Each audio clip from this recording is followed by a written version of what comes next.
Hello everyone, today we'll be over 5 tips mostly for newer players to improve your gameplay. So first, Flywheel. Flywheel is one of the final talents survivors can bring, and a good flywheel can turn the tide of an entire game.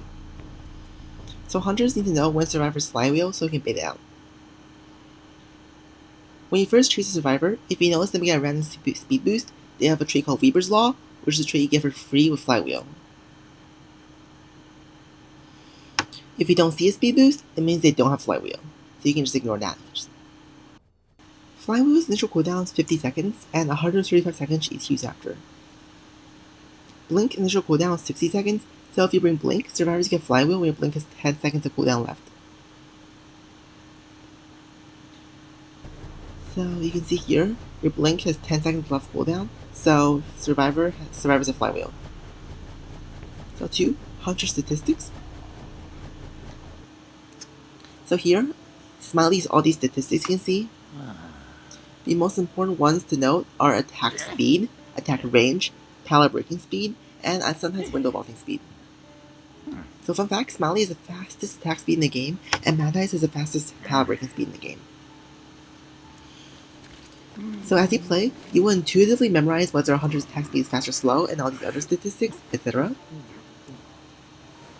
So for example, if you're a puppeteer in Lewis Warm, and a clown's right behind you, you know his attack speed is too fast to vault.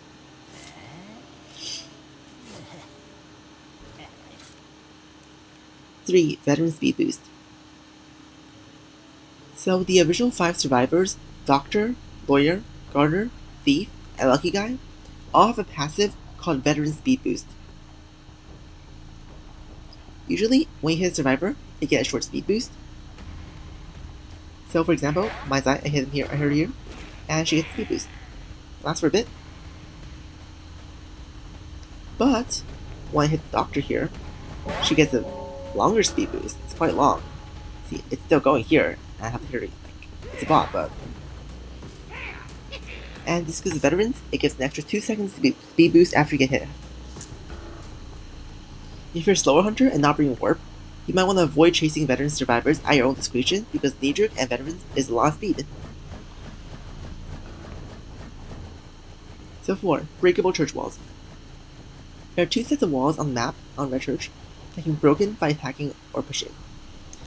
In Syria, survivors like to typical Godkai by breaking this wall, and so we break this wall to counter it, because you can only break one wall in each line. And we break this wall. So some hunters are very weak to that infinite loop, so like Zero Press Wuchang, so you might want to avoid chasing in Godkai walls.